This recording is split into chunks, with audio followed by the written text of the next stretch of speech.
Rádio Unaerp.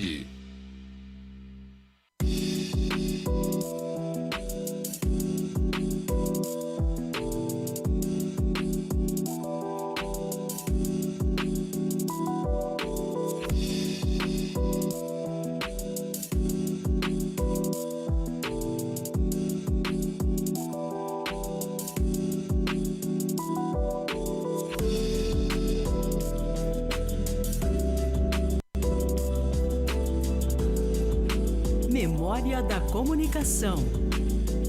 A história viva da comunicação em Ribeirão Preto. Você ouve Rádio Unaerp. Eu sou Isabela Cavalcante e esse é o Memória da Comunicação de Ribeirão Preto, projeto do curso de jornalismo da Unaerp, que registra as histórias da comunicação ribeirão pretana por meio dos principais profissionais da cidade. Você pode acessar esse episódio no aplicativo, Facebook, Twitch e site e no canal do YouTube da rádio e do curso de jornalismo da Unaerp. E para me acompanhar nessa entrevista, estou aqui com Eduardo Mota e Mirela Arcângelo. No audiovisual, Andrei Violante e Augusto Esquil. Na coordenação, professor Gil Santiago. E para a apresentação do convidado de hoje, Eduardo Mota. Jornalista, comunicador e locutor profissional, com vocês, José Milton Kotzens, mais conhecido como Milton Rabelo. Boa noite. Boa noite, Boa Milton. noite. Para começar a nossa entrevista, a gente queria saber qual que foi a sua motivação, o que fez você querer começar na carreira da comunicação. Eu penso que quando a gente fala em comunicação, nós estamos falando aqui da memória, né, da comunicação, mas especificamente o rádio, né? E o que me fez entrar para a comunicação, especificamente o rádio, eu acho que o rádio já estava em mim antes de eu começar, né? O rádio é uma coisa que a pessoa, eu acredito muito que a pessoa traz no drive dela, né? Vem no DNA da pessoa e em algum momento ela desperta para o rádio chama. E quando você vê, você está lá dentro. Nem sabe como é que você foi, que entrou, como é que você ingressou, ou quais foram os motivos que te levaram até lá, não é? Nem como você chegou até lá. Eu nem saberia te dizer como é que nasce, qual é a forma embrionária que me levou até o rádio. Eu sei que quando eu despertei, eu estava no microfone e as coisas estavam acontecendo. Mas você teve alguma ação relacionada... Primeiro você entrou no mercado de trabalho e aí depois você fez algum curso especializado na área da comunicação, formado, né, especializado no rádio, ou foi o oposto? Você já tinha feito esse curso e aí começou a partir para essa área do rádio e da comunicação? Tá. Mirela, quando minha família morava em Ribeirão Preto, né? Eu sou natural de Ribeirão, e nós nos mudamos, eu com próximo de 20 anos de idade, 19, para o Rio de Janeiro. E no Rio de Janeiro, meu pai trabalhava com peças eletrônicas. Eu achei por bem começar a fazer alguma faculdade que me atraísse.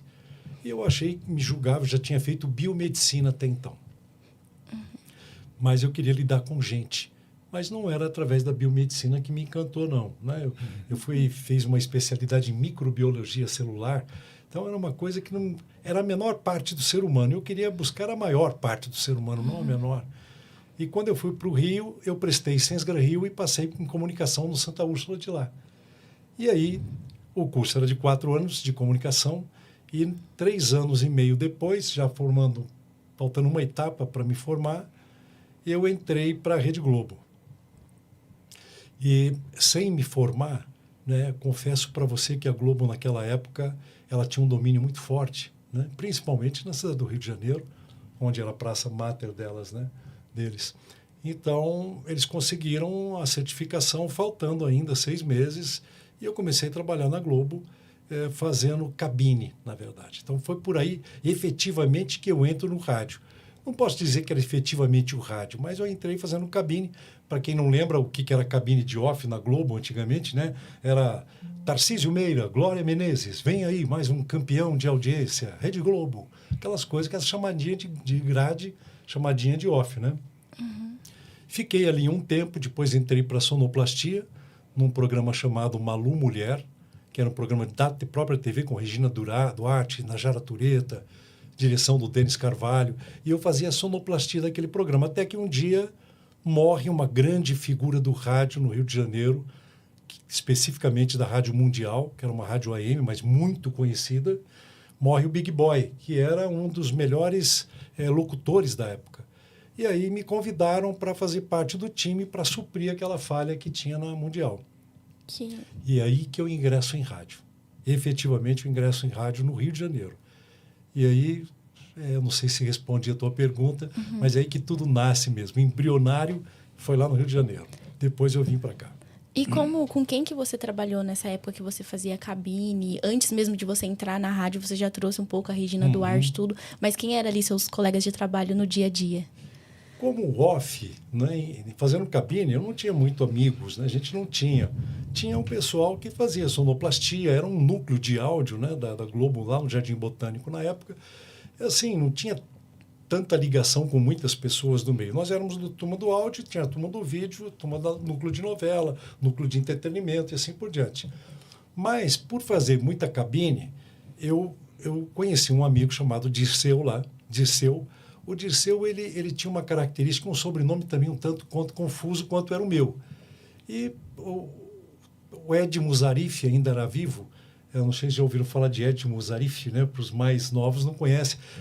Foi aquela alma boa que gravou o Brasil, Zil.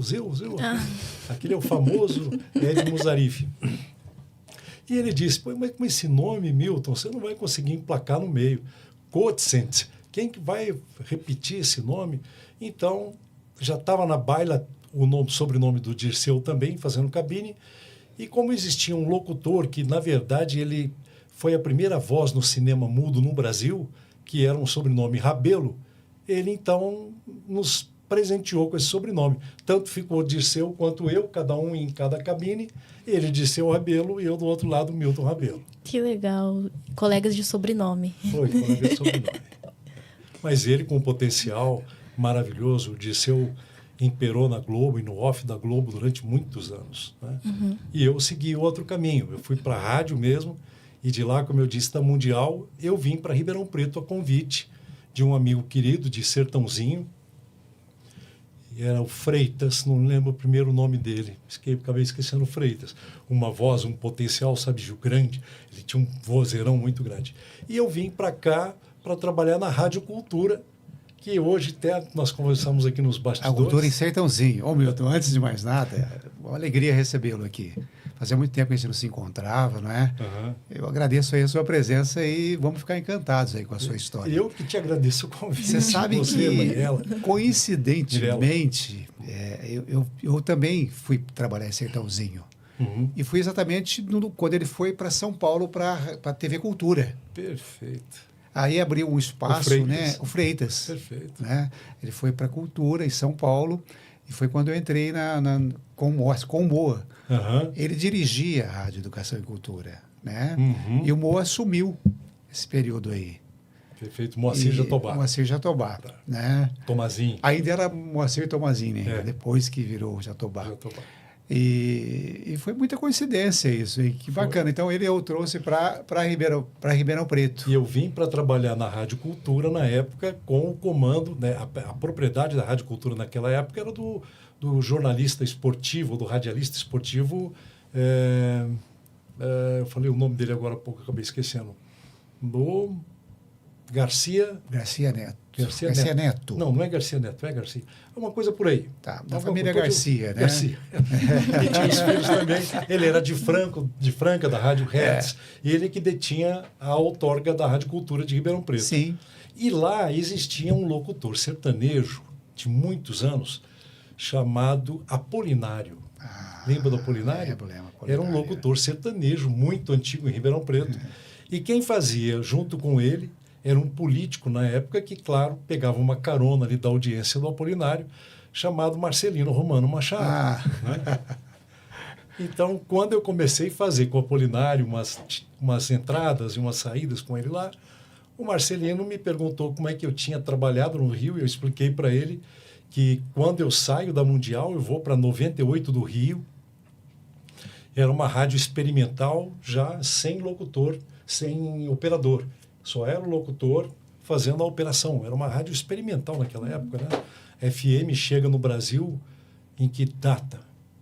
mais ou menos chega a FM no Brasil?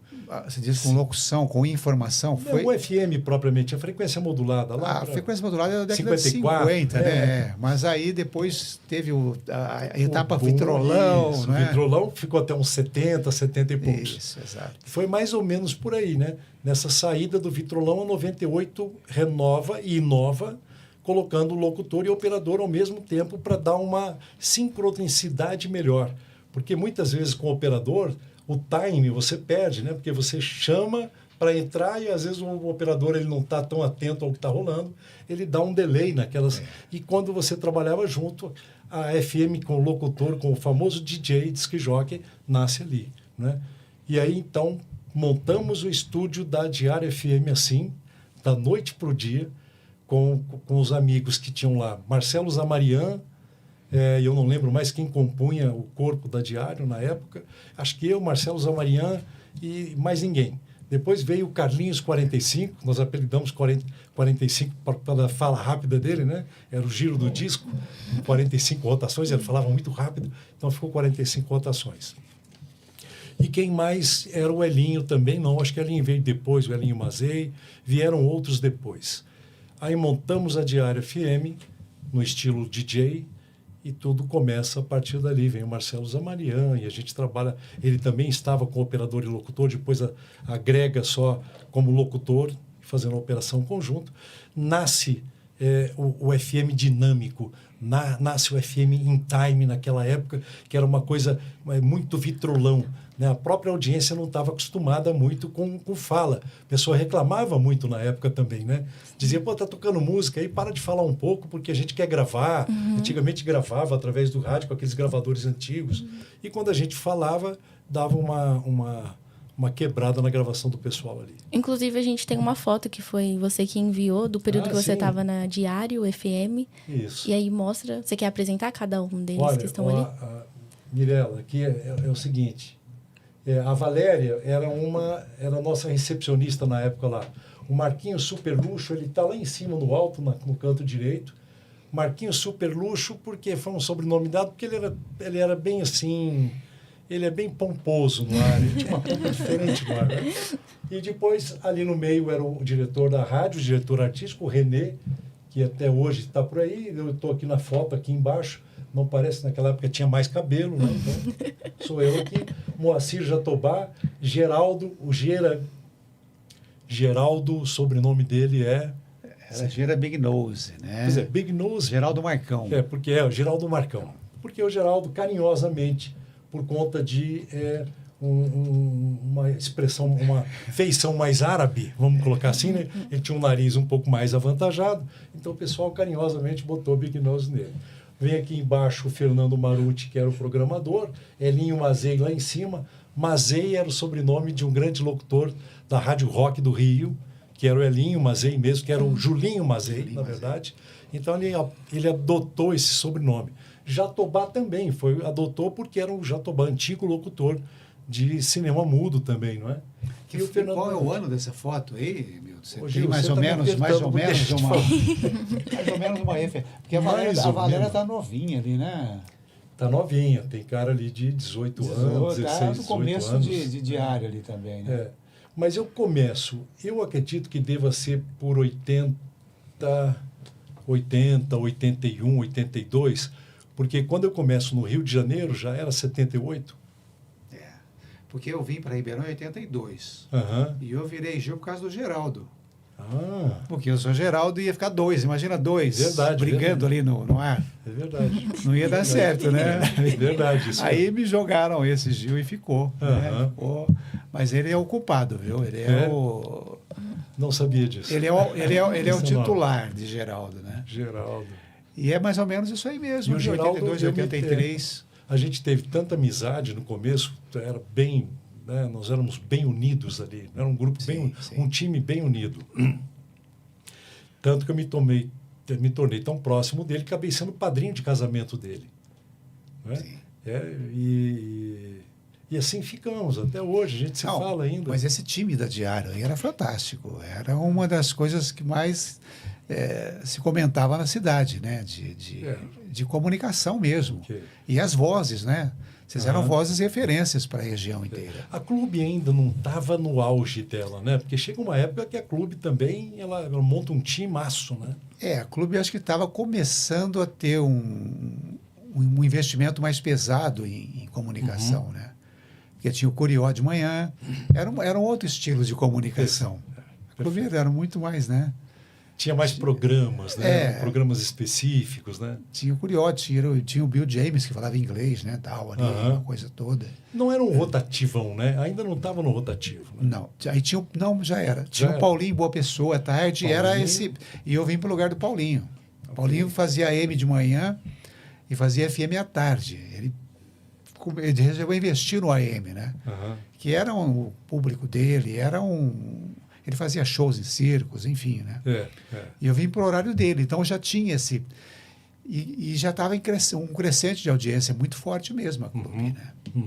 Ok. Mas era todo... O bacana é que era diferente. A comunicação da Diário era um tipo de comunicação que tinha você, como você disse, vozes mais pesadas, né? Mais, Zamarian. E a Clube já ia para um lado mais de comunicação mesmo, né? Eu até acredito, viu, Gil? Porque foi uma sorte até nós montarmos esse time na época, sabe, Isabela? Vocês que não ouviram essa turma trabalhando, o Eduardo também, né? Era um time muito dedicado. Sim. Você vê, era uma coisa tão engraçada que a gente se juntou tanto. Dizem que as pessoas se unem muito no sofrimento também, não é? E ali foi uma característica isso, porque o rádio da época, desde os primórdios, ele era dado às outorgas para grandes grupos econômicos ou grupos políticos, ou para políticos individuais, né? Para pessoas que não eram bem dentro do meio, não nasceram do meio, né? Quem estava no meio éramos nós que trabalhávamos no meio. E era um problema a gestão de rádio na época, né? Era muito ruim a gestão de rádio na época. Era como conduzir, muitas vezes, algo artístico. Na época não se tinha muito valor para isso, né? Não se dava tanto valor. A gestão era uma coisa sofrível, não tinha uma gestão técnica, profissional. Eu costumo até dizer, muitas vezes cheguei a falar isso para o Zé Inácio Pisani, porque muita gente elogiava o Zé Inácio como um dos grandes expoentes, né, motivador e propulsionador da rádio no interior do estado de São Paulo, principalmente em Ribeirão Preto. Mas eu sempre disse isso para ele, falei, Zé, você é uma pessoa, um cara que teve um olho numa terra de cego. Porque aqui a gente contava com gestores de péssima qualidade. É uma crítica que eu faço mesmo. A gente tinha o Cid, na época, né, que tinha uma gestão sofrível. O próprio Marcelino sabia que o negócio dele não era rádio. Quem estava lá na época era o Bílio Costab, sobrinho dele, que também não era da área de gestão. Ele era um cara muito legal. São todas pessoas boas e ótimas, mas não tinham uma visão de gestão do processo, do negócio em si. E o Pisani foi o primeiro que apareceu com essa visão e tornou o Sistema Clube no que é hoje, né, pegando a rádio lá do Tiziano Mazedo, que também eram de um associados, pega a rádio lá de trás e transforma aquilo no que foi hoje. Tira ali da Barão do Amazonas, leva para 9 de julho. Né? Transforma, faz da rádio ser uma empresa. Exato. Né? Rádio não é só um entretenimento. Antes de ser entretenimento, ela é uma empresa. Tem que pagar seus funcionários. E como eu disse, lá nós nos uníamos muito na Diário, porque pelo problema de gestão, a gente passava lá 3 meses sem receber salário. 2, 3 meses sem receber um centavo. Não é? E todo mundo com família. Alguns tinham família, outros não, mas a dificuldade era em grupo. Então a gente se unia naquele sofrimento, aquela coisa de ir no Mercadão, que a rádio tinha... o estúdio era perto do Mercadão. E a gente descia para o Mercadão para comer lanche, coisa assim, para salvar o almoço ali de vez em quando, sabe? E isso fez com que a rádio também amadurecesse. Mas você sabe que acho que a gente teve assim, eu tive você também, uma felicidade de ter pessoas na coordenação artística ali que tinham um feeling, né, de rádio aqui do interior. A Diária, eu me lembro que tinha, já viu a foto aí do Fernando Marucci. E a Clube era o Marquinhos Moura. Marquinhos Moura, perfeito. Não é? Sim. Então, eram pessoas que tinham um feeling mesmo e sabiam como construir uma programação de rádio, uma comunicação. Perfeito, perfeito. Nós tínhamos o Paulinho Prado, que era um cara muito bom, ele e o da Clube, que era o... Me ajuda a lembrar. Da Clube era o Adalto. O Adalto. Então, 2 editores de áudio, 2 técnicos de áudio de excelente qualidade. Sim. Naquela época que se cortava e editava na Gillette, né? Aquelas fitas de Splash, né? Splash, fazendo Colava. aqueles cortes com Gillette, era Gillette Press, né? Desculpa seu nome. Andrei. O Andrei. Você deve se lembrar só disso, Eu alguém lembro, te mas nunca contar. fiz, Nunca fez, nem sabe o que era isso. Então, em vez de O editar... Paulinho Prada é meu sócio. Paulinho Prada é seu sócio. Então, manda um abraço para ele. E o Paulinho, naquela época, na Diária, e o Adalto na Clube, eles eram mestres nisso, eles eram gênios. Ainda bem que a gente tinha Esse apoio, né? Essa referência aí. Não só na programação musical também, né, Gil? Com certeza. E aí, eu não sei se eu estou atravessando as perguntas ou não. Atravessamos tudo, mas eu acho que foi... essa é um elemento histórico, mas vamos continuar. Vamos lá. Vocês seguram o meu tempo aí. Não, fica tranquilo. Aí voltando um pouco lá no início, no Rio de Janeiro ainda, na primeira rádio, né, que você ingressou, como que era um pouco a programação? A programação, quando eu entrei para a Mundial era uma rádio AM que tinha todo o perfil de uma FM de 10 anos depois dela. Ela era uma rádio de grande vanguarda. Então ela tocava Dana Summer, que era uma coisa que apareceu depois nos FMs, né? Então ela tocava todo um pop americano, né? Além disso, ela tinha músicas românticas também. Um programa que eu conduzi, para quem está nos ouvindo e tem mais de 50, né? Até acredito que alguns com mais de 45, talvez não, mas os de 50 com certeza, que ouviam a Rádio Mundial, lembra do Ritmos de Boate, que era um programa que a Mundial alcançava quase que o país todo, né? Então a gente fazia um programa muito legal, muito gostoso, na tocada, como eu toquei na Jovem Pan também, o São Paulo by Night. Era no mesmo esquema, era no mesmo estilo. Música romântica, música de embalo à noite, sabe? E a programação dela contínua era esse público que hoje a gente pode dizer que é o que você ouve hoje no adulto contemporâneo. É o que era a programação da Mundial antigamente. E além de você, tinha quais outros locutores? O que eu substituí na época, em parte, o Big Boy, e tinha o Edson França.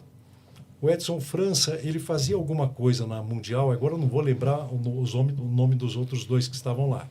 Mas o Edson França, ele tinha uma característica muito interessante, ele era da Globo. Ele ficava no prédio do Sistema Globo de Rádio, onde ficava o Mundial, era no Largo da Lapa, no Rio de Janeiro. E eu lembro que era febre ficar ouvindo. O Edson França tinha uma voz, tipo... tinha um personagem do Chico Anísio que fazia um locutor. Você lembra, Gil? O personagem do Chico Anísio que fazia um locutor e ele fazia uma voz meio de... Eu não me recordo não, mas eu lembro do personagem. Era mais ou menos por aí. O Edson França, aquele cara que tinha a voz veludada, boa noite, meninos, boa noite. Era uma coisa meio cheia e tal. E a mulherada as meninas na época ficavam na porta da Rádio Globo esperando o Edson França sair, porque era uma coisa maluca a voz daquele homem, o jeito que ele falava. E ele saía toda vez e passava despercebido por toda a mulherada, porque ele era um tampinha, não tinha cabelo, careca, né? Corpo esquisito. Ninguém imaginava. E rádio é isso, né? Rádio é imaginação. Sim. O que você ouve no rádio, você imagina quem pode ser, né? Hoje a gente tem as câmeras aqui que mostram para quem pode ver o que acontece lá atrás. Mas antigamente não. Então as meninas imaginavam um sujeito moreno, alto, bonito, né? Com um vozeirão daquele, só podia ser. Então toda a mulherada ficava esperando descer das escadas aquele homem e sempre passava um tampinha com um livrinho debaixo do braço e ia embora para casa sem chamar a atenção de ninguém. Então, Roberval Taylor. Era isso aí. Esse era o personagem do Chico Anísio, que se inspirou muito no Edson França. O próprio Chico falava que ele se inspirou muito no Edson França, que foi um dos colegas na época no Sistema Globo de Rádio. Dentro dessa rádio ainda, quais eram as funções que você costumava exercer lá? Então, quando eu comecei, na verdade, eu comecei como operador na Rádio Mundial, fazendo operação para ajudar o sistema que ficou um pouco caótico depois da morte, na verdade, do Big Boy. E aí, logo um mês depois, eu já estava fazendo locução junto com a operação. Essa mudança também acontece na Rádio Mundial. Então, eu fiz essas duplas funções lá, como foi também para 98 do Rio, a primeira rádio FM a colocar locutor e operador. Era uma rádio já mais moderna, mais rock, tinha uma pegada um pouco mais europeia, do rock europeu naquela época. Esse era o perfil das duas emissoras lá. E quanto tempo você ficou na Mundial e na Rio? Eu fiquei por volta de 2 anos e pouco. 2 anos e pouquinho. Em cada? Não, nas duas, porque eu fazia de manhã uma e à noite outra. Ao mesmo tempo? Ao mesmo tempo, simultaneamente. Nossa. De manhã fazia 98 e à noite fazia Mundial. E quando você foi para Diário, você teve que você saiu das duas e ficou só na Diário? Ou como que foi? Então, aí eu estava no Rio. Eu vim embora para Ribeirão Preto, para São Paulo. Fiquei na Rádio Cultura, do Garcia Neto. Garcia Neto. Lá conheci o Apolinário com Marcelino Romano Machado, que propôs para mim montar o mesmo sistema que existia na 98 do Rio, montar na Diário FM. Porque na Diário ainda tinha o aquário, o operador e o locutor ainda interagindo. E aí nós fomos para lá numa noite, nós montamos todo o esquema com as cartucheiras Harris, naquela época, os tocadiscos, que eu não lembro as marcas mais da época. Technics, às vezes, né? Audiolab. Audiolab, aqueles... Eram tocadiscos na época, né? Então montamos todo o esquema para que toda a operação ficasse ladeando e rodeando o próprio locutor. Então a gente tinha tudo às mãos, né? E aí você fazia o teu time, demorava um pouquinho, tinha algumas gafes que cometiam no ar, mas aí a gente vem para Diário e inaugura então a FM desse jeito, junto com aquelas figuras que você viu na foto, Mirella. Tinham outros, mais um ou dois, se eu não lembro mais o nome, compuseram com a gente lá. Nessa oportunidade eu fiquei na Diário por volta de 6 meses, para 1 ano, talvez 1 ano, não lembro bem agora. Foi quando o Tutinha da Jovem Pan, ele tinha o costume de arrumar gente para trabalhar dentro da PAN como locutores, descobrir novos talentos. Então, ele rodando no interior, ele rodava e ficava ouvindo as emissoras de rádio. Ouviu o Marcelo Zamarian e levou o Marcelo Zamarian primeiro, e depois de uma semana ele veio me buscar e nós inauguramos na PAN quase que juntos, simultaneamente. E o seu papel na Pan-Americana era o mesmo da Diário, tipo, era nesse locutor apresentador. Como que foi para você ter essa adaptação de sair de um espaço em que eram 2 pessoas e aí você ter que ser essa pessoa que falava, mas ao mesmo tempo tinha que monitorar tudo que acontecia à sua volta para conseguir conciliar na programação? Tá. Você está falando 2 pessoas, sendo o locutor e o operador. O operador, isso. 2 pessoas ali. Eu tive a felicidade de não pegar essa época. Não peguei. Quando eu entrei, eu já vim inovando, já vim com a inovação. Porque eu fiz a Mundial, operei um tempo para poder eles arrumarem a mesa para o locutor. Mas naquela época, já na Mundial, já estavam destituindo o operador do lugar e montando para a própria Mundial locutor apresentador. E fazia 98, que já era também tabulada para esse modelo. Quando eu vim para cá, para mim não foi estranheza nenhuma começar. Inclusive, nós ficamos uma noite inteira, me lembro disso, 1 ou 2 noites, na Diário, fazendo toda a mudança, toda a troca. E a gente comia lanche, pão com mortadela, aquelas coisas todas, para poder deixar a rádio funcionando daí 2 dias. E quanto tempo você ficou na Pan-Americana? Você trabalhou lá? Então, por volta de... Porque teve alguma fase de ida e vinda, sabe? Mas assim, eu digo que por volta de 1 ano e pouco, eu não sei precisar direito, mas 1 ano e pouco. Porque também lá nós temos uma figura lá que é um gênio de rádio, o Augusto Carvalho, o Tutinha, é um gênio, mas do jeito que ele é genioso também. Então é difícil trabalhar, o manejo dele como dono da emissora era difícil. Então nós tivemos alguns embates e acabou culminando na minha saída. E volto novamente para Ribeirão Preto. Na verdade, não voltei para Ribeirão. Eu ia inaugurar na Rádio Excelsior, que virou Globo FM, mas também não deu certo por questões de contrato e tudo.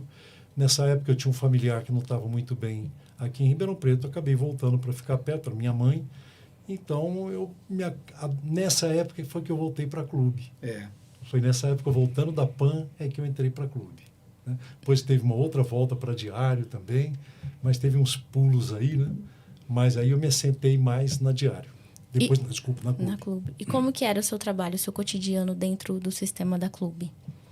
Então, a gente tinha... O Gil deve lembrar bem disso, né?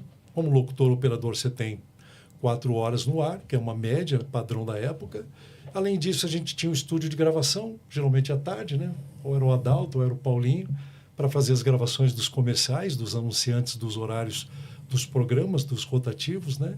Basicamente era isso. Mas também aconteciam coisas diferentes. Por exemplo, na minha época da Diário, na primeira vez ainda na Diário, a Coca-Cola ela tinha feito uma campanha dos Yo-Yo Champs, né? Os que eram campeões de ioiô, jogavam ioiô naquela época. E vinham gente do mundo inteiro jogando ioiô. Era uma campanha da Coca distribuindo brindes, camiseta, mochila. Era uma coisa muito up, né? Era o Mundo Jovem Coca-Cola. Lembra disso? Lembro. Mundo Jovem Coca-Cola. Então, eu apresentava esse programa, era 5 da tarde na Diário, e a gente saía pela região também para bailes, para bailinhos, para salões de baile, levando o Mundo Jovem Coca-Cola, distribuindo brindes da Coca-Cola e apresentando. Vinham bolivianos, colombianos, americanos, chilenos jogar o ioiô, porque eles eram campeões disso, né, na época. Então, nós fazíamos quase toda a grande região, a macro região de Ribeirão Preto. Era uma coisa que também era extraordinária, fora da nossa pegada. Também fazia também algumas outras aparições, assim, né, como apresentador de baile de 15 anos, também tinha isso naquela época, né? Debutantes na época, a gente também era convidado para fazer isso. E eu acho que era por aí, mais ou menos. Mas a grande referência do Milton é a locução comercial. Era um diferencial, todo mundo queria gravar, era a voz do Milton ali. Era uma... Pode ser. Era uma loucura, eu né? sou suspeito. Eu não sei. O Gil Mas tá como profissional carinho. é referência mesmo, entendeu? Eu não sei se você tem essas gravações aí, mas eu me lembro muito bem dessas gravações comerciais. Mais uma vez eu falo aqui, eu tinha falado nos bastidores fora do ar, né? Mas eu guardei muito material quando eu ainda, era uma época que eu era noivo, né? Não, nada contra noiva, não, estava tudo certo. É que o noivado não deu certo e o material que estava lá guardado na casa da noiva foi junto com o noivado também e eu nunca fui muito preso a guardar memórias, sabe? Eu acho que foi uma parte falha da minha vida, porque meus filhos mesmo cobram, nossa, não tem nenhum material daquela época, mas eu não fui muito desprendido com relação a isso. Então, colunas do Ferreira Neto, Revista Contigo, Revista Capricho, Revista Manchete, naquela época, saíam colunas da gente em São Paulo aos montes, né? E eu guardava e ficava nesse álbum que sumiu, que desapareceu. Né? Mas eu também nunca fui atrás para saber e nunca guardei nada. Por isso, quando a Mirella até fez contato comigo, né, eu disse, olha, eu tenho uma falha muito grande, não guardar a memória. Eu não sei porque, se isso é proposital, né?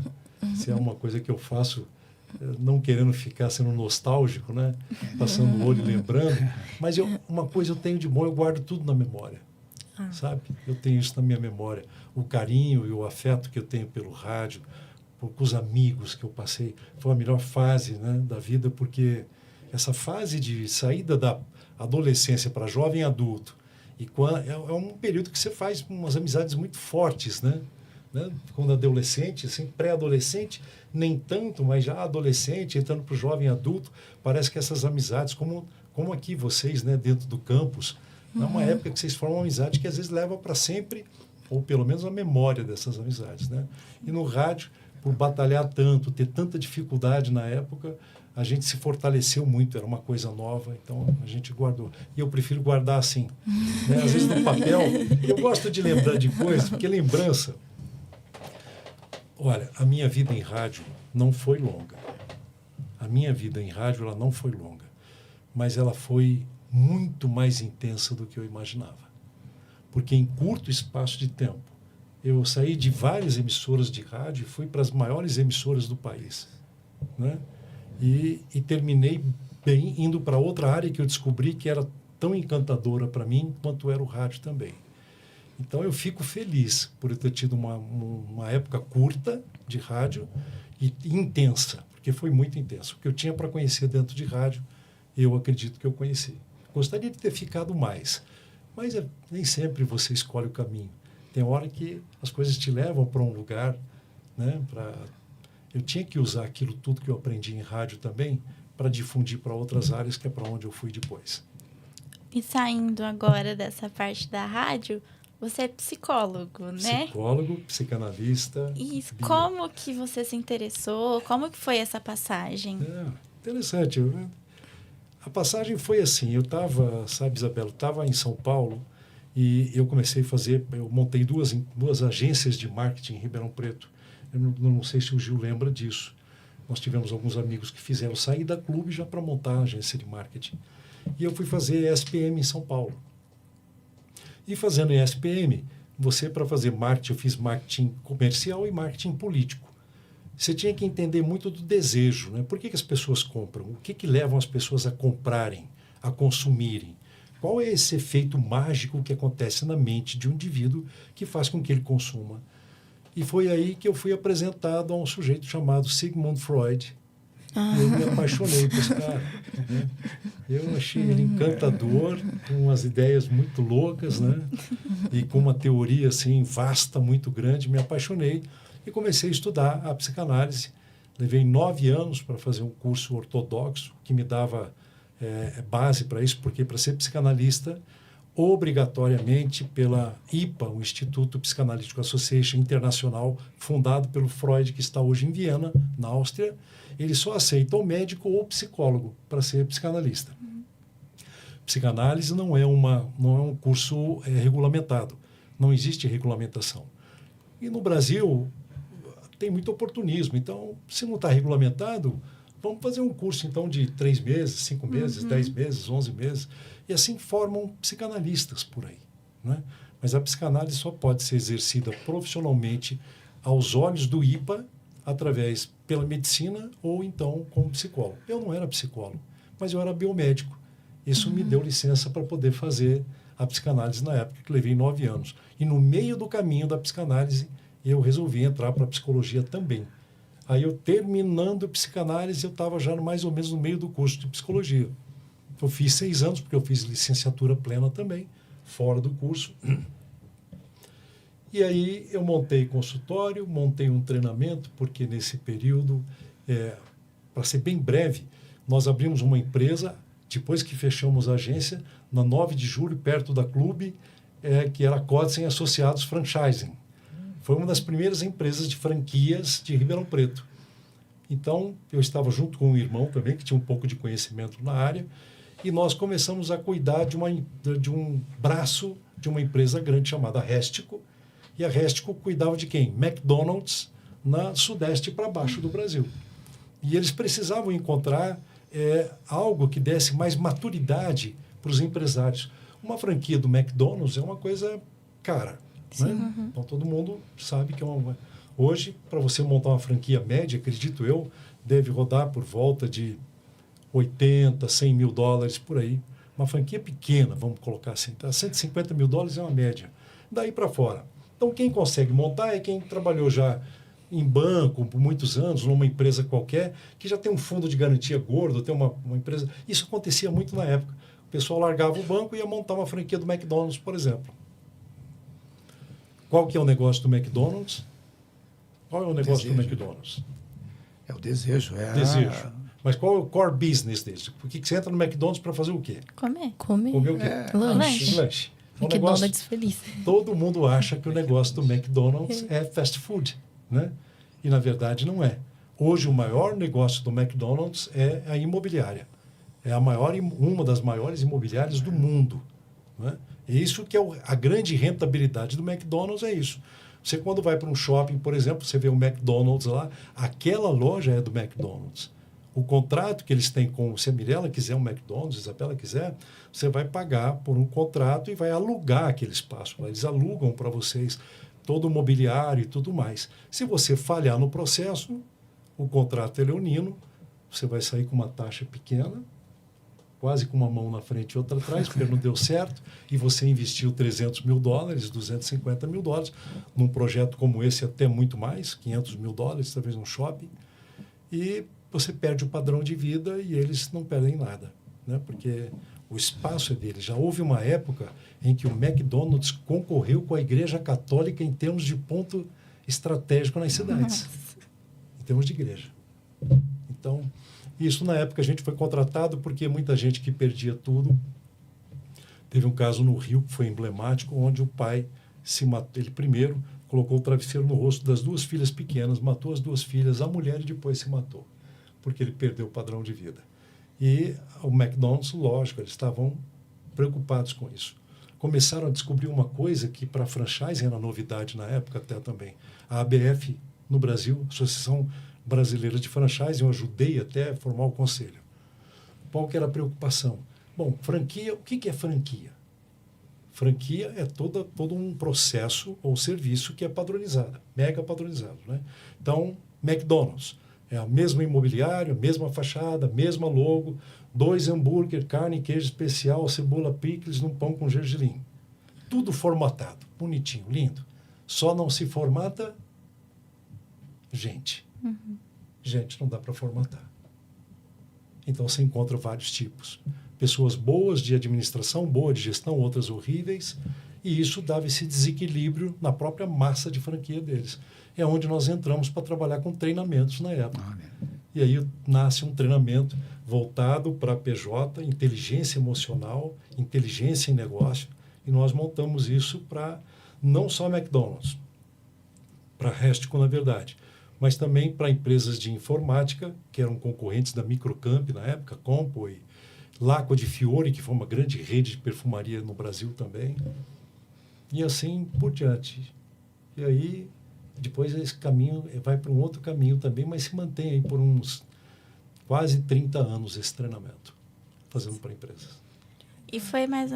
E só concluindo, uma das coisas que me ajudou a me manter durante o próprio curso foi que o curso, o treinamento e o consultório, mantinha consultório. Nessa época eu tinha um consultório em Moema, em São Paulo, na Alameda dos Aicás, e em São José dos Campos, que era um eixo. Eu morava em São José nessa época.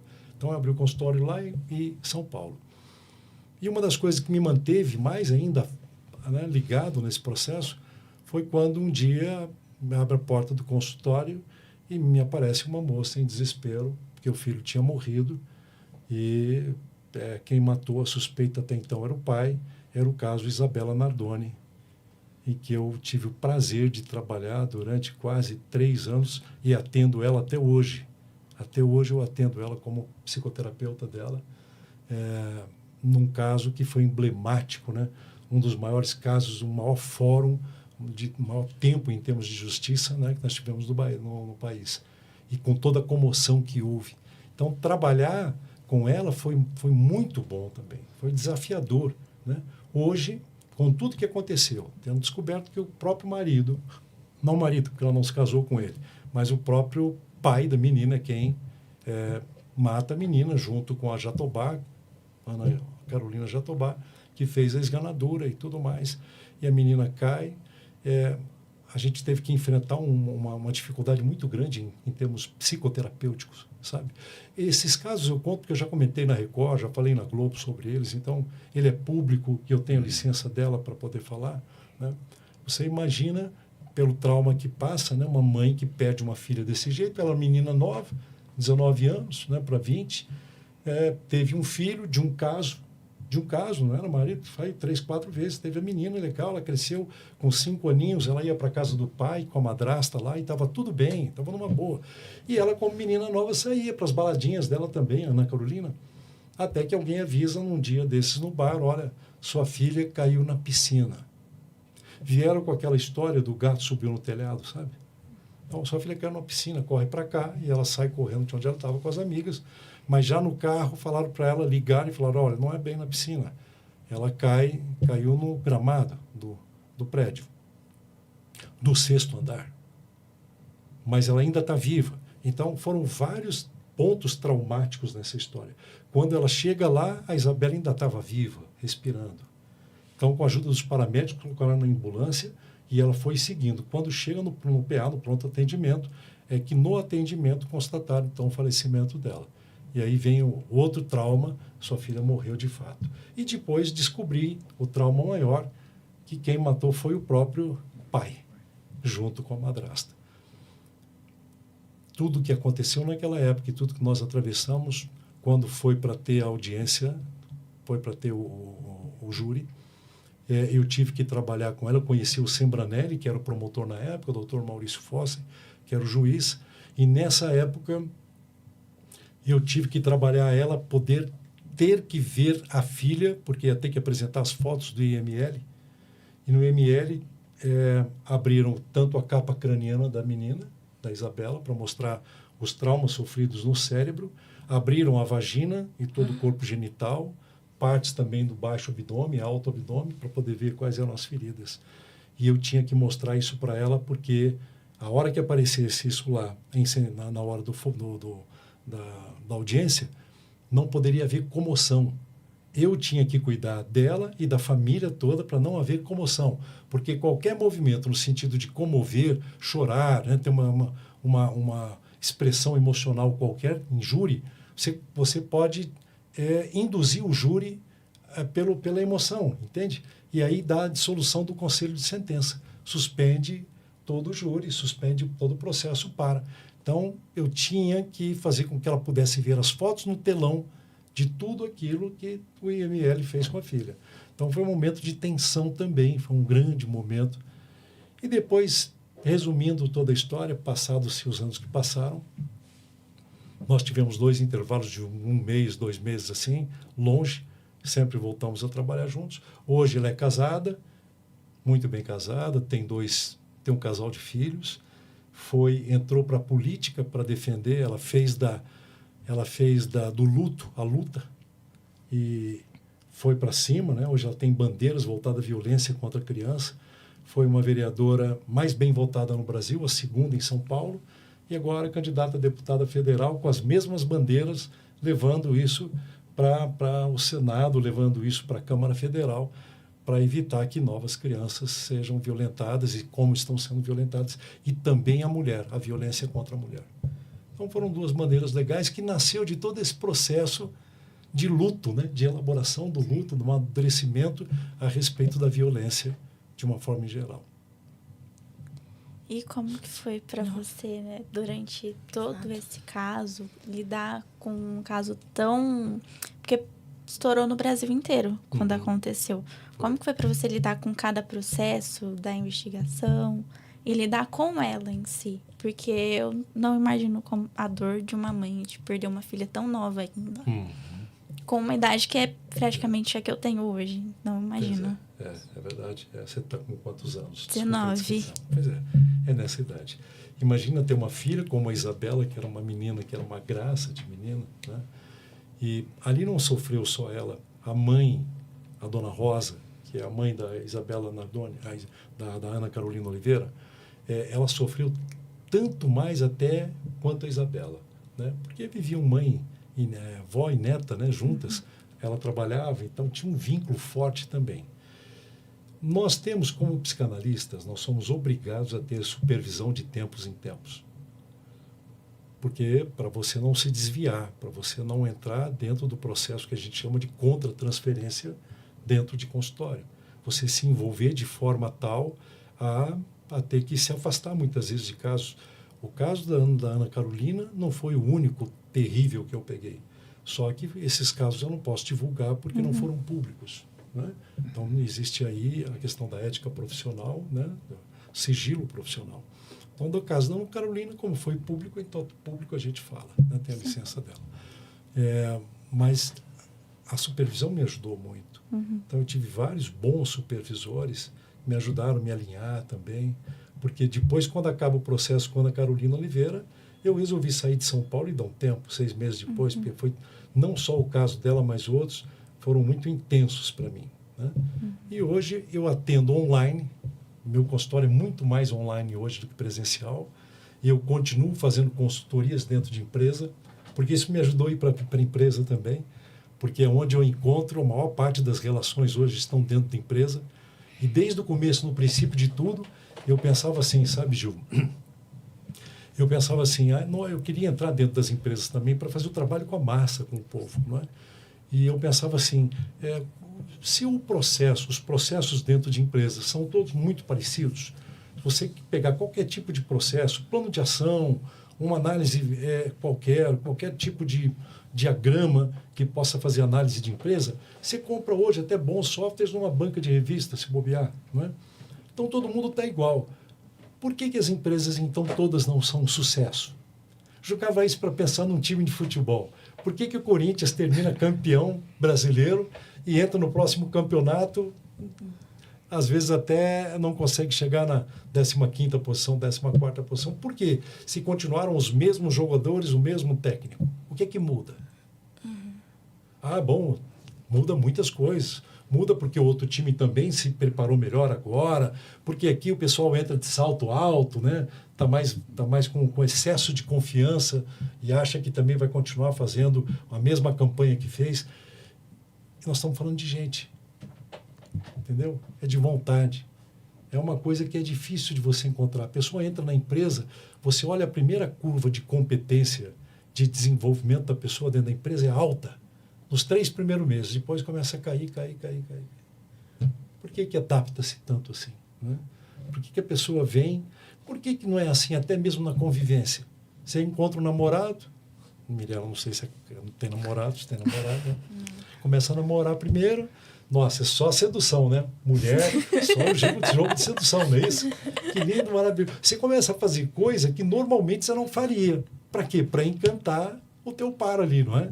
Você quer encantar, quer fazer ele se sentir bem. Então, você vai fazendo coisas. É um jogo de sedução até natural. Sim. Na empresa também tem isso. E aí, depois, com o tempo, a mulher às vezes reclama, o marido reclama, fala, pô, não foi com essa pessoa que eu me casei, não foi com esse que eu comecei a namorar, mas foi, né? Você que fez uma projeção também ali, né? Você coloca muito, você fica acreditando que ele é, você cria uma imaginação para aquela pessoa. E a coisa muitas vezes não funciona assim. Na empresa, a mesma coisa também. Hoje existe uma fórmula para trabalhar dentro de empresa numa campanha que é mundial chamada The Best Place to Work, ou seja, o melhor lugar do mundo para se trabalhar.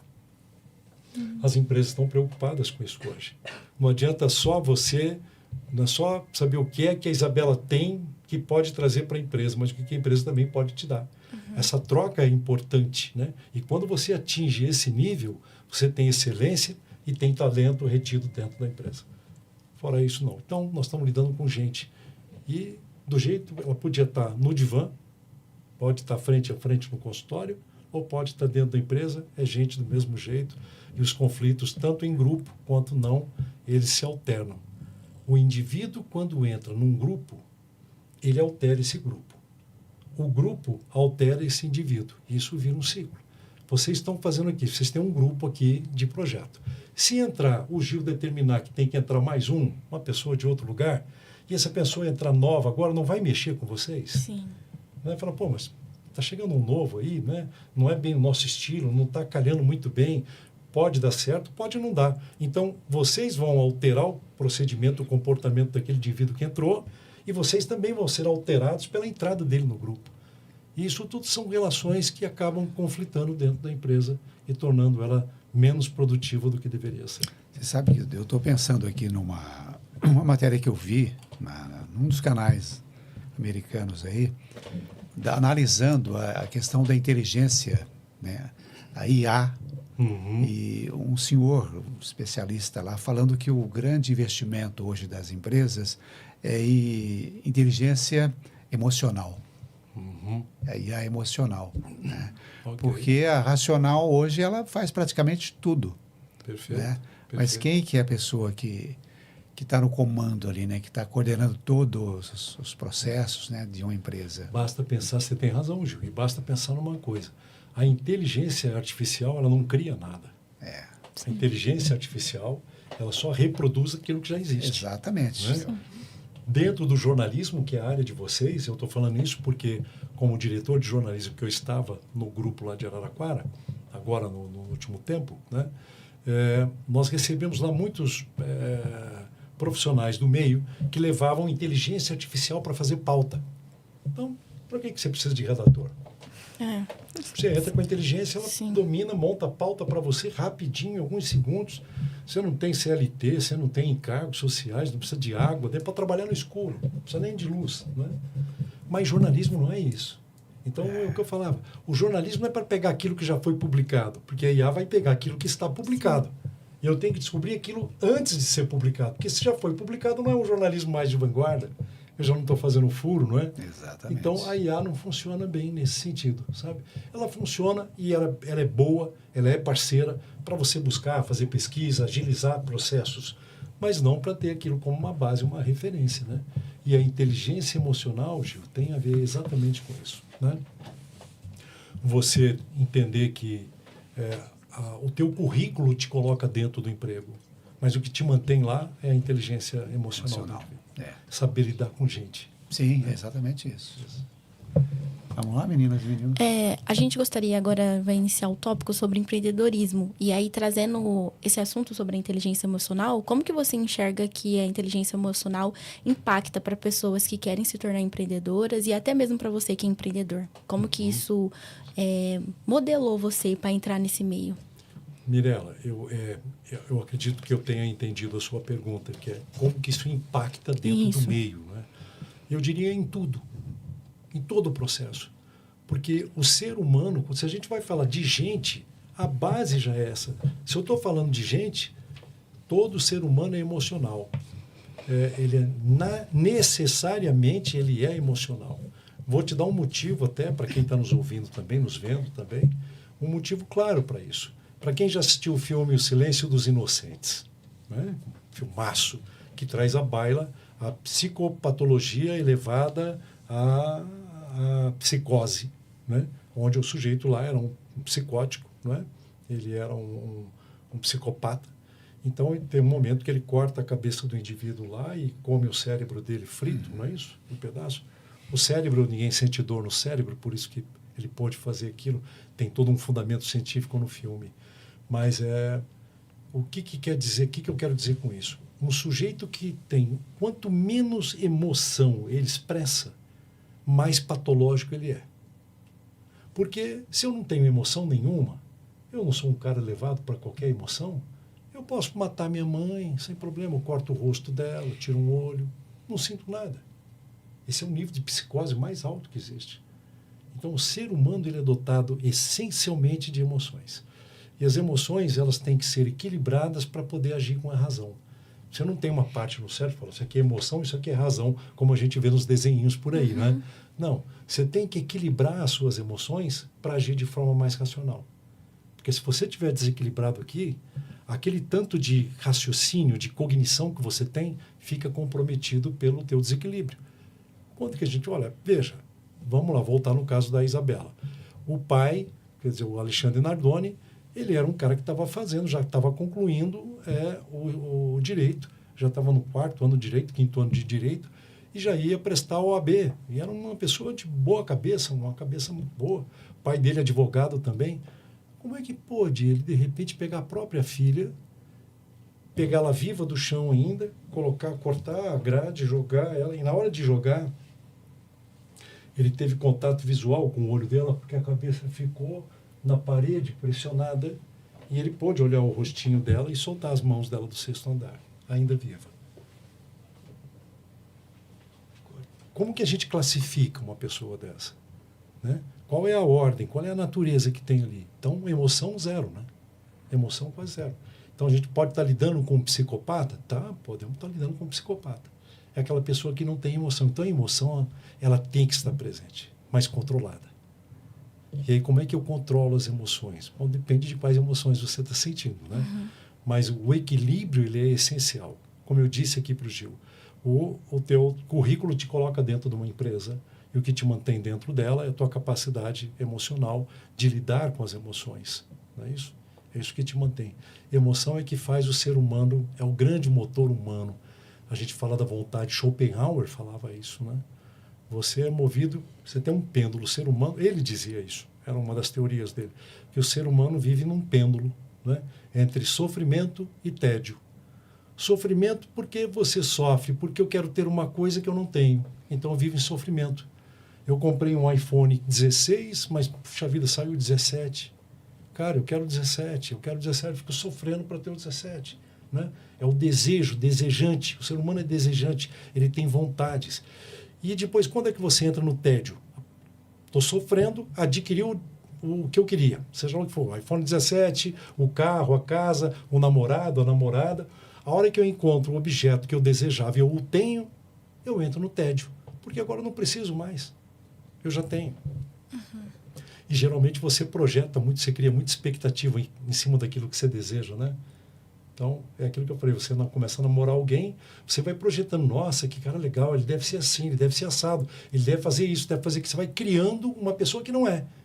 E aí você vai convivendo, vê que aquilo não se sustenta e se no final de tudo ainda restar alguma coisa que vale a pena continuar a relação, vai, senão acabou ali, vira o tédio. A emoção tem isso. Bom, você tem um currículo bem vasto de profissões, né? Você foi jornalista, radialista, biomédico, psicólogo. Agora, a gente quer saber um pouco da sua área no empreendedorismo. Como você começou a empreender? Eu acho que comecei a empreender, o empreender está na veia de todo mundo. A partir do momento que você pensa em fazer algo, mesmo dentro de uma empresa, mesmo sendo um CLT, de alguma maneira, de alguma forma, você está empreendendo. O que eu fiz foi pegar isso e colocar na época certa, no tempo certo, né? Empreender era a oportunidade que o mercado oferece com aquilo que eu tenho disponibilidade para poder oferecer também. Porque não adianta eu querer oferecer uma coisa que o mercado não está interessado e nem eu também tenho capacidade. Eu faria uma pergunta, Eduardo, né? Eu te faria uma pergunta. Na tua maneira, já que veio a pergunta de você sobre empreendedorismo, eu te pergunto, o que é para que existe uma empresa? Vamos pensar assim. Qual é o motivo da existência de uma empresa? Já que a gente está falando de empreendedorismo e de empreender, para que existe uma empresa? Para oferecer algo? Para oferecer algo? Oferecer algo, legal. Oferecer algo para quem? Para quem estiver interessado. Perfeito. Está muito próximo. Eu diria que está dentro, dá para entender isso. Uma empresa existe porque existe uma necessidade humana. Se não tiver uma necessidade humana, não tem por que aquela empresa existir. A partir do momento que não tem mais necessidade de ter aquilo, bom, a gente está vendo isso, a gente está acompanhando o movimento, né, do mundo. A gente tinha... Quais foram as profissões que foram renegadas, que acabaram? Despachante ainda tem, né? Ainda tem despachante. Mas quais foram as profissões que caíram, que foram empreendedoras num momento que hoje não precisa mais? Assessorista.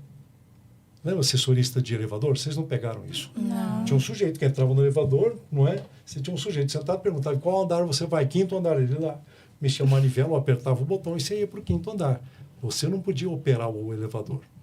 Esse não existe mais. Por quê? Porque a máquina hoje está pronta. Você chega lá, toca o dedo e vai, não precisa mais daquilo.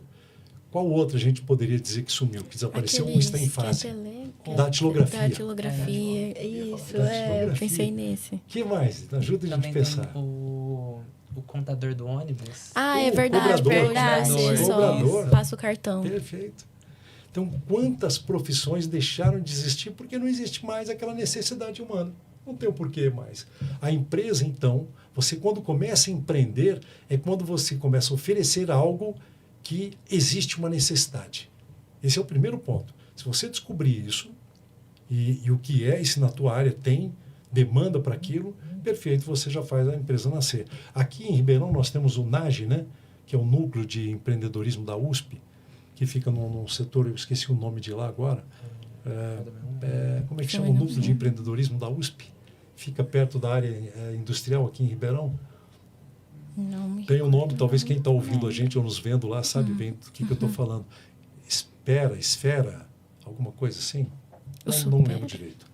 É o Supera Park? Acho que não. O Supera. É o Supera Park, então, do Parque Tecnológico. Exato. Perfeito. Então, lá é um núcleo incubador de empreendedorismo, né? Então, são empresas que ficam incubando lá.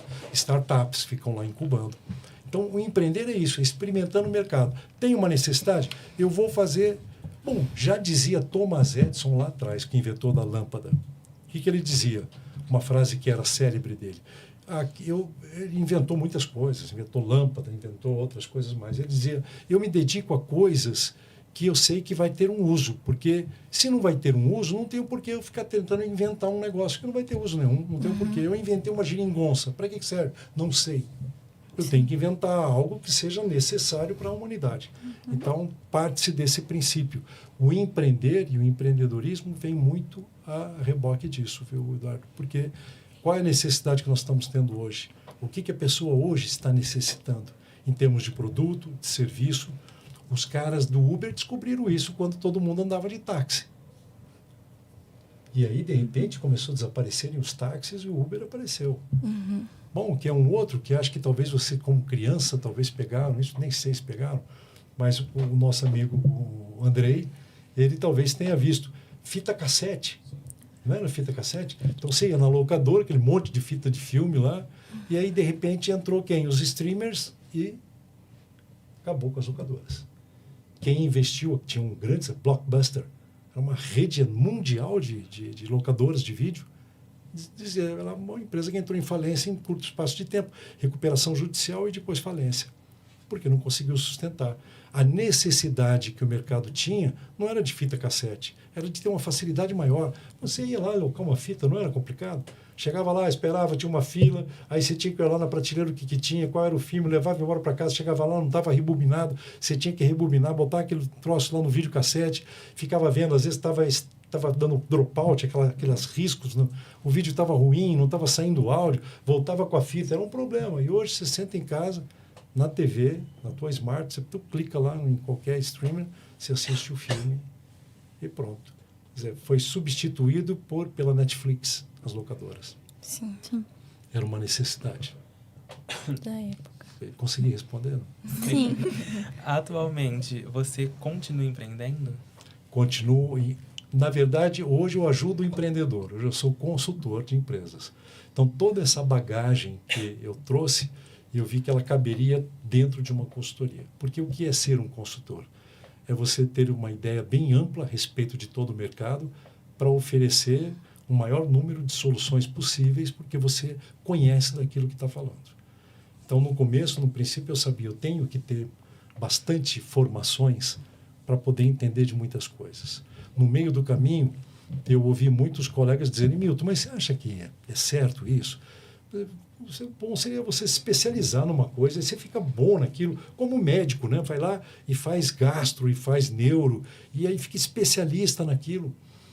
E eu lembro de um filme que eu assisti quando eu era moleque nas videolocadoras, tinha na BBC de Londres, um filme que mostrava como é que a humanidade veio evoluindo a partir dos Homo sapiens e etc. E tal. E aparecia lá uma espécie, além do Neandertal, tinha o tal do Boeceu, era uma espécie também humanoide, e o Australopithecus aparensis, que viramos nós, depois o Homo sapiens e tudo mais. Aquele das cavernas, os Neandertais, sumiram, desapareceram, não ficaram mais rastro dele, né? Sobreviveu só a nossa espécie. E o Boeceu também morreu, porque ele é especialista em comer raízes. Ele sobrevivia, a espécie sobrevivia porque comia raízes. Na época da deglaciação, o gelo derreteu, inundou, cadê a raiz? Não existe mais, aquela espécie foi extinguida. E nós que comíamos de árvore, subia na árvore para comer, pegar ovos, pegar frutas, nós sobrevivemos. Então aquela ideia darwiniana é muito... até existe hoje no corporativismo, né, o darwinismo corporativo, né, que diz o seguinte, Darwin nunca disse que prevalece o mais forte, prevalece aquele, sobrevive aquele que resiste às alterações que estão acontecendo no mundo, né? Que estão, apesar de tudo que está acontecendo, é aquele que consegue sobreviver a partir das alterações que o mundo sofre. Então, se você está preparado, no mundo hoje é assim, e empreender é assim. Quantas empresas estão caindo? Se você não estiver preparado para lidar com aquilo que está em constante alteração, constante mudança, você está fora. Bem predador assim mesmo. Então, Darwin não falava de evolução. Ele nunca falou de evolução. Porque eu não sei se a gente está evoluindo, né? Se o humano está evoluindo. A gente está acabando com o planeta, fazendo tanta besteira que não dá para pensar em evolução. Darwin falava em seleção natural das espécies, não em evolução. Né? Muita gente confunde. Você chegou a ter uma transição entre a rádio direto para o empreendedorismo ou teve um espaço no meio? O espaço no meio foi televisão e foi agência de publicidade. E como foi a transição entre essas áreas? Como eu disse quando o Gil estava presente aqui, eu falei que eu saí da rádio para montar uma agência, com colegas também que eram de TV. E a partir daí montou-se as agências. Fiquei funcionando com a agência durante 5 anos. Quando eu tive um convite da Manchete, para montar manchetes, redes de televisão no interior do estado de São Paulo, que inclusive a Clube foi uma que recebeu a manchete na época. Uma das retransmissoras. Uma das retransmissoras. Araraquara também foi uma retransmissora. E aí, passando pelo meio de televisão e com os treinamentos, lembra que eu falei da franquia? Eu fui para a franquia, e na franquia nasceu a necessidade de treinamento. Essa foi a ponte, esse foi o elo entre uma coisa e outra. E você pretende continuar empreendendo? Sim, empreendendo. E eu ainda estou terminando agora, estou pós-graduando em administração também, porque eu já tinha feito administração, mas estou pós-graduando em administração mais avançada agora, sabe? Mais moderna. Mudou muito a forma de administrar depois da pandemia. Mudou muito. Mudaram a forma de venda, a forma de gestão. Então, estou buscando agora terminar, acredito que esse ano não termino. Eu não quero parar, enquanto eu puder estudar, eu vou estar estudando. Acho que o conhecimento é o que mais me traz subsídio para poder me manter. Além de ocupar a cabeça também, além de se atualizar, né? Eu acho que eu não vou parar de empreender, não sei se empreender a palavra, mas pelo menos estar dentro do empreendedorismo de alguma maneira, de alguma forma. E trazendo para o atualmente, você já falou um pouco, né, que você está estudando. Você, além de estar dentro do empreendedorismo, está estudando também. Você ainda atua como psicanalista? Sim. Toda segunda-feira, eu tenho a segunda e eventuais terças-feiras, eu dedico para o consultório. Muitas vezes é presencial, porque eu estou lá pela região de São Paulo, então tenho colegas lá que a gente tem um coworking lá, um espaço que a gente divide. Então eu atendo lá ou atendo online também. E como que você consegue dividir a sua agenda para dar conta de tantas coisas? Eu acho que... É tipo quem profissões. Mas eu acho que fica mais fácil, viu, Mirella? Sabe por quê? É como aprender uma língua, né? Quem aprende uma língua logo cedo, depois desenvolve facilidade para aprender outras línguas. Na verdade, quando você pega administração, jornalismo, comunicação de alguma outra área também que seja, áreas humanas, exatas, elas têm muita coisa interligadas.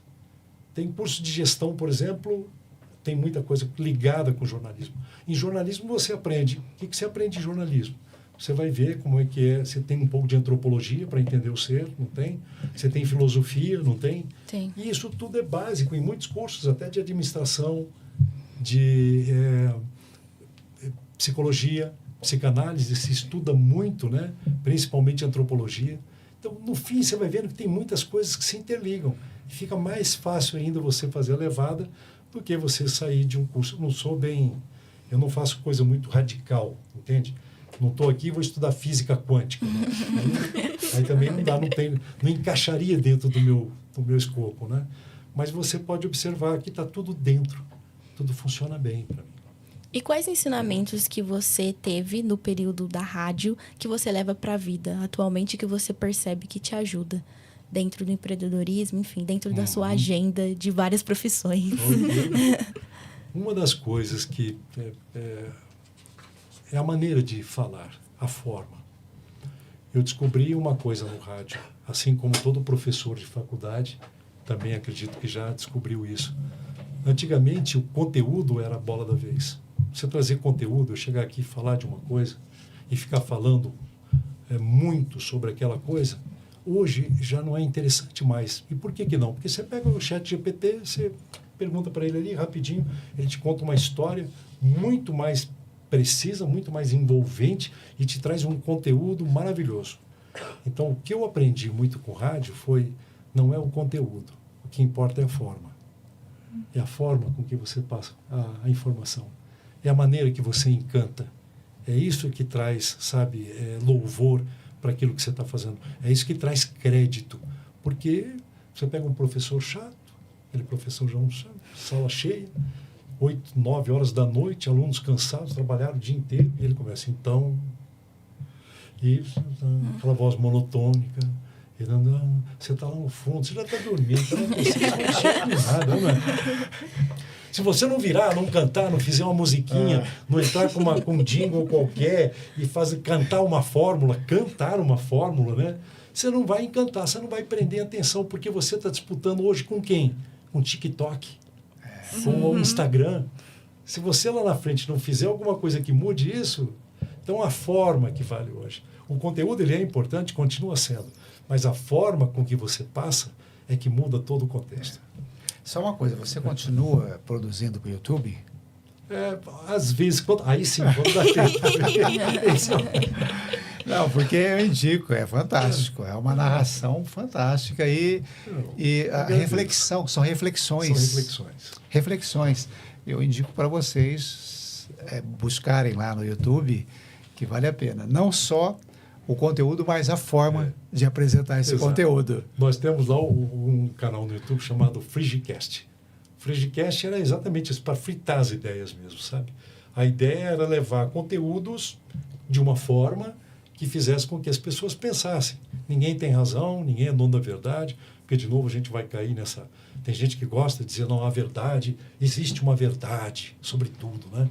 Não, que verdade? Eu estou conversando com a Isabela aqui, estou dizendo para ela que essa é a minha verdade. Ela vai dizer, não, a verdade é essa. Aí, então tá, não, teria que ter um terceiro para vir dizer. O terceiro vem com a verdade que é dele.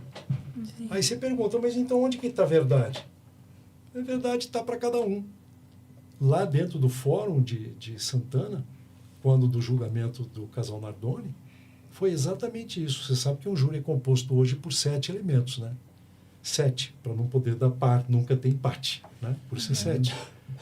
E você sabe que eles foram condenados por 1. 3 foram a favor dos réus. Ou seja, o argumento também do advogado lá de defesa foi muito bom. E aí você pergunta, mas como? Quer dizer que eles aceitaram como verdade aquilo que era quase impossível de acreditar que em tão poucos segundos alguém faria aquilo? Pois é. Dentro do direito, o direito, para quem é advogado está me ouvindo, sabe, eu dei cursos até mesmo para alguns escritórios da OAB, alguns setores, seções da OAB, e para explicar exatamente isso. O que se discute dentro de um processo, o que se discute dentro de um fórum, o que se discute dentro do tribunal, é a minha visão, é a sua visão, e aquele que tiver um argumento melhor, vence. Essa é a verdade. É aquele que tem o melhor argumento. Com todas as mudanças que a gente tem no rádio atualmente, né? Vocês comentaram um pouco que já teve uma alteração muito grande do rádio AM para o rádio FM. E hoje, com o avanço das redes sociais, também a gente tem uma alteração muito grande, né? Tem os podcasts, outros formatos, uma outra linguagem. Você ainda se considera um amante dos rádios, mesmo com todas essas mudanças? Olha, eu acho que eu nunca deixei de ser um amante do rádio. Né? Porque ele veio evoluindo e eu procurei sempre evoluir junto com ele. Eu nunca fui muito ortodoxo, sabe? Não, rádio boa era aquela antigamente, que tinham aqueles locutores com voz grossa, com não sei o quê, aquilo é que era bom. Não, bom nada. Bom é do jeito que ele está hoje. E eu é que tenho que me adaptar a essa nova forma de comunicar, porque não é mais, hoje não se usa mais, é aquilo que eu falei, não é a voz que vai fazer, é o que se diz, é o que se fala, é a forma com que se fala. Então, o rádio hoje é movido também por esse processo. Então, eu me encanto porque foi com isso que eu aprendi no rádio, foi isso que eu aprendi. Então, é isso que eu atesto, é isso que eu alego, que eu acho bonito no rádio. É a forma com que cada um faz diferente. Não importa se ele fala mais lento ou mais rápido, se ele conseguiu encantar, é o rádio que merece ficar aí. E para finalizar, quais dicas você daria para estudantes de jornalismo que estão tanto começando no rádio, mas também em outras áreas da comunicação? Você é uma pessoa que tem tanta experiência nessa área e em outras áreas. Quais dicas você daria para a gente? Eu entendo. Bom, você sabe que, Mirella, Isabela, Eduardo, vocês que estão vindo, né, chegando agora e ocupando espaços que nós vamos deixando, como falha também, porque a gente falhou muito no processo até hoje. Vocês vão descobrir coisas novas, vão trazer coisas novas, diferentes, né? Eu tenho certeza disso. Então, eu não saberia dizer exatamente o que fazer, isso é o mais angustiante, talvez, sabe? Porque todo mundo espera ouvir de uma pessoa que é mais experiente, né? Mais velha, quais seriam os caminhos. E nessa hora eu me apego muito em Cervantes, porque Dom Quixote, quando andava com seu fiel escudeiro, Sancho Pança, né? Chega um certo momento que eles estão na floresta, ele para e olha, e Dom Quixote pergunta, e aí, Sancho, Qual é o caminho a seguir? Né? Ele fala, meu senhor, o caminho você faz caminhando. Isso é meio que angustiante para quem está começando, né? Porque eu fiz do meu jeito. O Gil fez do jeito dele. Vocês, cada um de vocês, vão fazer do jeito de vocês, sabe? E se não estiver indo muito bem, vocês vão encontrar uma maneira de mudar aquilo, de encontrar uma forma. Não tem uma receita pronta. Não tem. E aquilo que talvez eu fale para você, você daqui 5 anos fala, puxa, Milton falou um negócio que nada a ver. Não encaixa, né? Não bate bem. E é exatamente isso. Não tem uma fórmula. Tem você escolher o caminho e fazer ele com o melhor que você pode. Né? Os japoneses falam muito isso, né? Os japoneses usam muito essa expressão. Quando dizem boa sorte, eles usam um termo que eu esqueci agora, que quer dizer, não tenha boa sorte não, faça o seu melhor. Faça o seu melhor. Porque no final você vai ver que se isso foi bom, se isso foi ruim, e aonde você tem que melhorar. Isso é uma autoanálise, né? Não tem um caminho certo, entende? Não tem para onde ir. E as pessoas sempre querem, né? Vão para a missa para ouvir o padre dizer, olha, faço assim, faço assado, é desse jeito. Não. Mas cada um tem o seu valor, cada um é um universo separado e cada um tem uma coisa chamada sabedoria interna. Você vai se guiar com algumas pessoas na vida, não tenha dúvida, né? Escolham boas pessoas, porque acreditar em quem tem potencial, para quem tem uma boa experiência, né? Para quem tem conhecimento para te entregar, é legal também, te dá um norte, mas é o teu jeito que vai moldar o caminho. Muito obrigada, viu, Milton? Essa última pergunta também foi muito sábia. Mas a entrevista inteira foi muito importante. Muito, muito obrigada por ter aceitado o nosso convite. A gente está muito feliz, como o Gil falou no início, de você ter aceitado, ter vindo conversar com a gente e ter compartilhado tantas experiências e sabedorias. Isso, eu que agradeço vocês pelo convite. Espero que um dia a gente volte a se falar. Mas espero que daqui 20 anos eu volte a falar novamente. Isso é egoísmo puro, né? Porque eu já estou contando que daqui com 20 anos eu ainda estou vivo e estou podendo falar. Isso não é uma vai ter mais histórias, vai ter mais histórias, né, Gil? Mas olha, foi um prazer imenso mesmo. Fiquei muito feliz em você ter aceito. Né? Eu que agradeço. Insistimos, né, Mirella? Insistimos aí nas datas. Eu acho que valeu muito a pena. E a gente só tem a agradecer essa colaboração que você traz para a gente aqui. Eu que agradeço vocês. Espero que o projeto que vocês estão montando seja louvado de sucesso e que o caminho de vocês também, vocês o encontrem, o modelo certo, a maneira certa, a forma certa. Tá? Agradeço a todos vocês. Obrigado a todos. Bom, esse foi mais um programa do Memória da Comunicação de Ribeirão Preto. Agradecemos, claro, novamente ao José Milton Coutzent por ceder um pouco do tempo tão disputado dele na agenda para compartilhar a sua história e experiência aqui com a gente. Agradecemos também a presença no audiovisual de Andrei Violante e Augusto Esquil e a coordenação do professor Gil Santiago. Nossa programação ao vivo fica por aqui, mas para rever essa entrevista, você pode acessar o aplicativo, Twitch, o site e o canal no YouTube da Rádio UNAERP. Também está disponível no site Memórias da Comunicação. Todo o conteúdo da entrevista foi obtido por meio de pesquisa e produção dos estudantes do curso de jornalismo da UNAERP. Obrigada a você, ouvinte. Até a próxima. Você acompanhou mais uma transmissão da Rádio UNAERP. Audiovisual, Andrei Violante. Assistência, Pedro Casseb. Coordenação, Gil Santiago.